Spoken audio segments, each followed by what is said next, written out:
لا حول ولا قوة إلا بالله العلي العظيم. أعوذ بالله السميع العليم من الشيطان اللعين الرجيم. بسم الله الرحمن الرحيم وبه نستعين وهو المعين.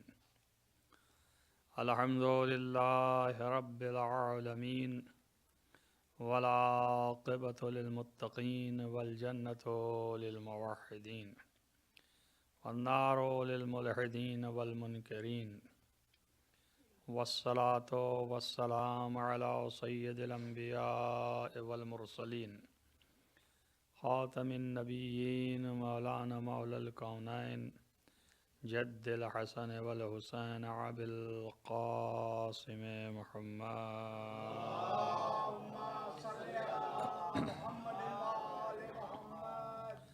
ولا سيما على ابن عمه ووزيره ووصيه وخليفته مغلوب كل طالب غالب كل غالب مولانا علي بن أبي طالب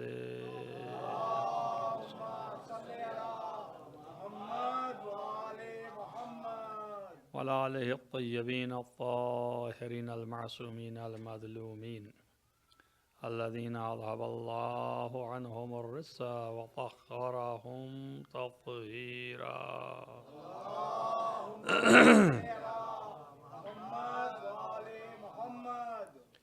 ولعنة الله على أعدائهم أجمعين من يؤمن هذا إلى قيام يوم الدين.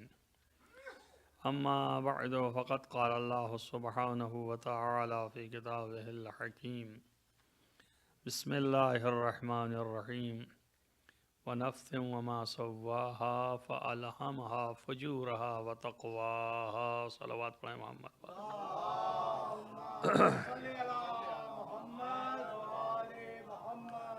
عزیزان گرامی مرتبت، یہ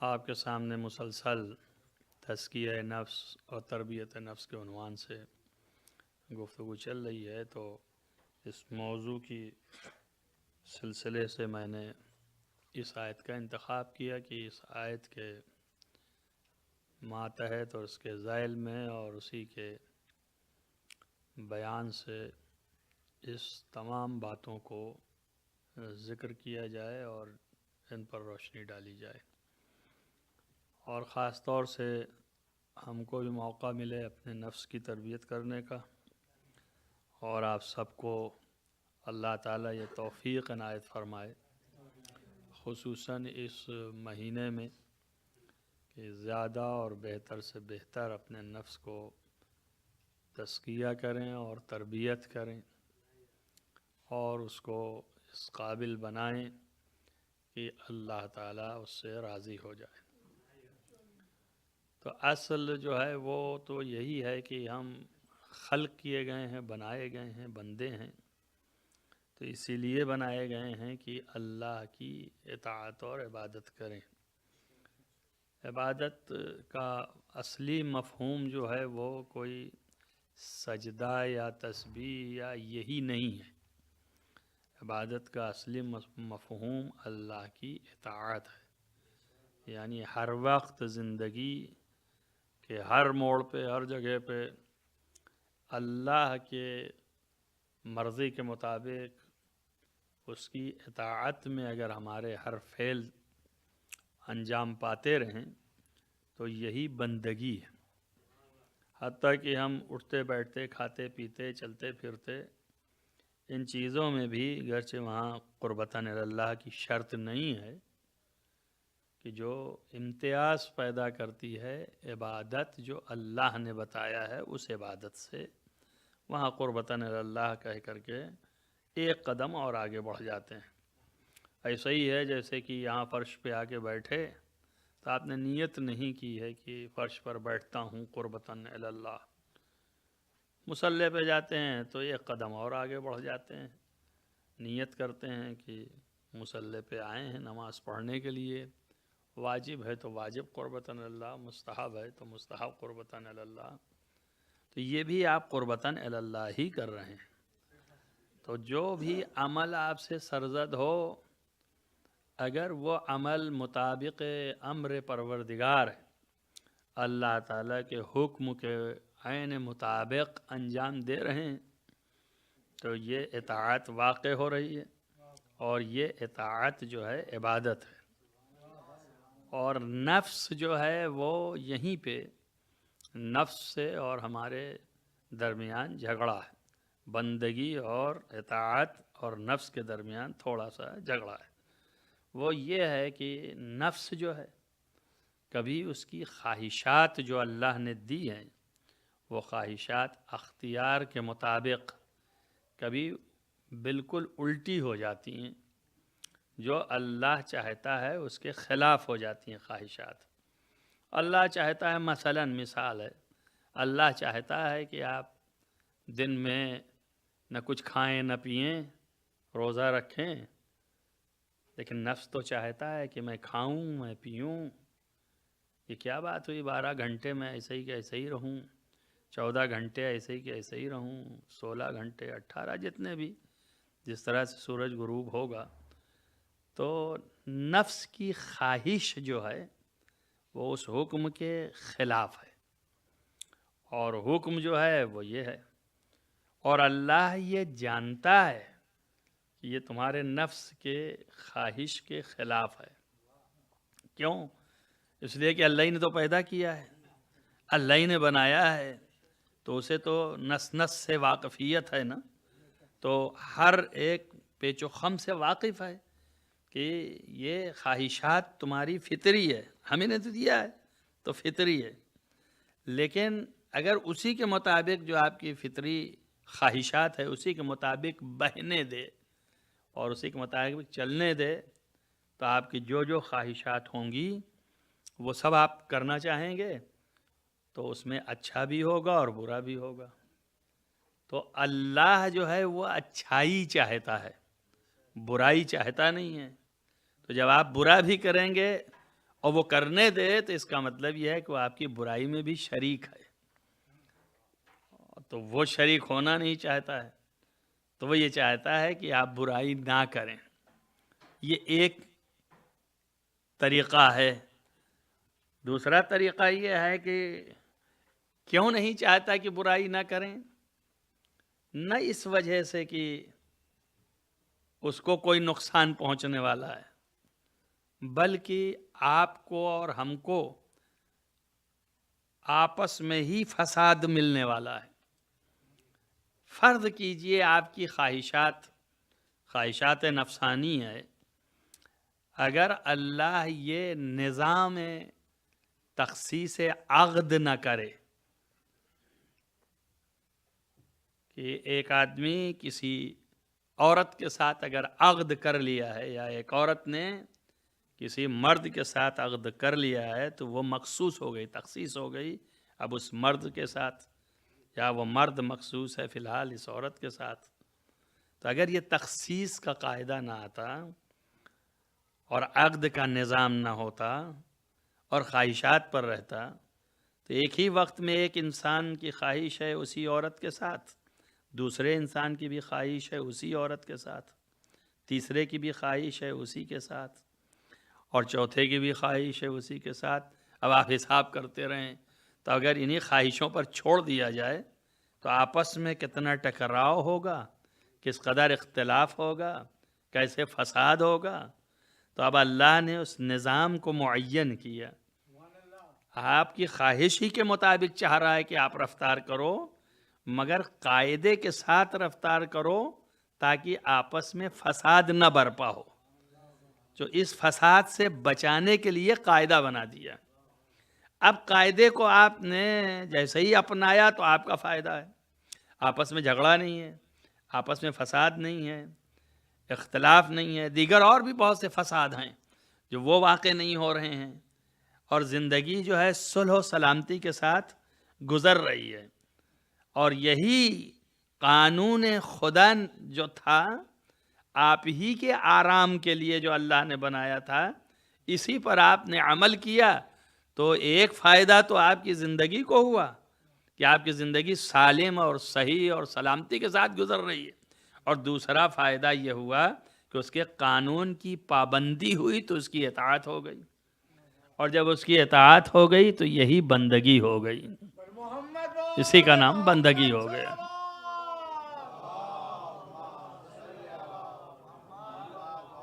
اس خواہشات نفسانی کو کہ جو ہر صاحب نفس کے پاس پایا جائے گا، اور اس کو اس نے اختیار بھی دیا ہے کہ اپنے اختیار سے جو چاہے کرے، یہ دونوں چیزوں کو دینے کے بعد اگر قانون نہ بنائے تو سوائے فساد کے زندگی میں کچھ نہ ہوگا، اور جہاں فساد برطرف ہو، صلح و سلامتی رہے، وہ زندگی جو ہے پاکیزہ ہے۔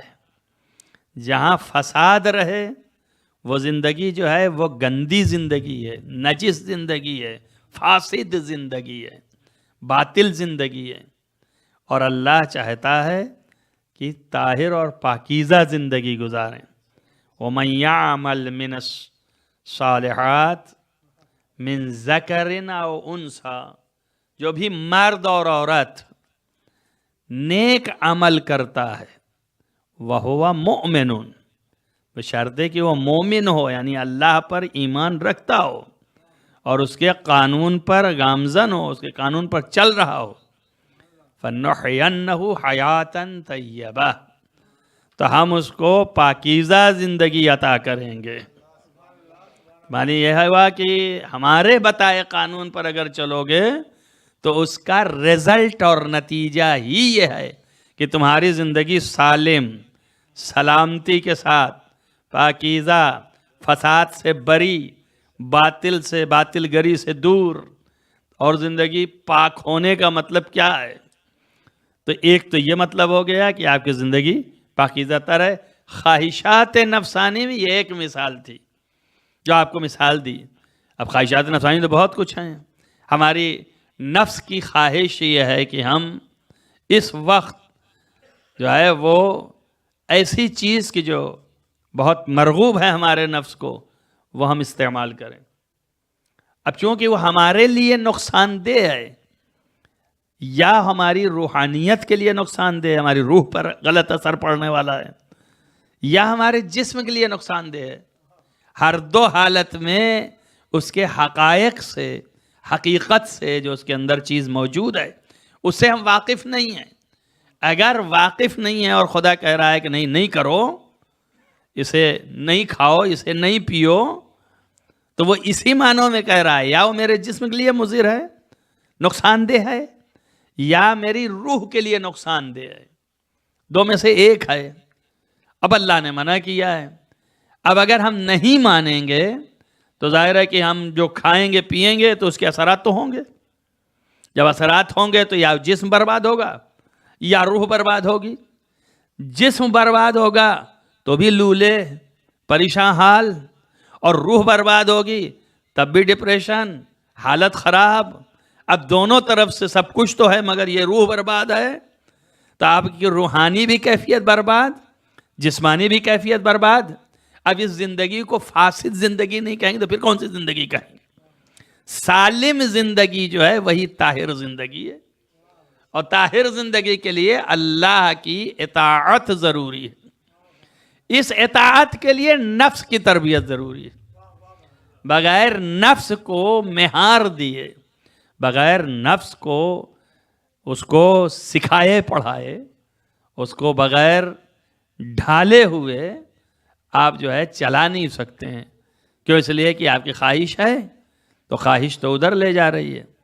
اب آپ کو یہاں پر قوت و اقتدار و قدرت جو دیا اللہ نے کرنے کا، وہاں پہ یہ بھی قوت ہے کہ آپ چاہیں تو اسے روک لیں، آپ چاہیں تو اسے روک لیں۔ اب آپ کو پتہ نہیں ہے کہ یہ اچھا ہے یا برا ہے، بہت سے، اس کے لیے بھی قرآن نے کہہ دیا کہ جتنی واقعی ضرورت ہے آپ کی زندگی کو، یہ چیز مضر ہے یا یہ چیز فائدہ مند ہے، یہ چیز نقصان دہ ہے یا یہ چیز فائدہ مند ہے، یہ مضر ہے یا یہ نفع آور ہے، اس کو اگر آپ نہیں جانتے ہیں تب بھی اللہ نے کہا گھبرانے کی بات نہیں ہے۔ ہم تمہارے نفس میں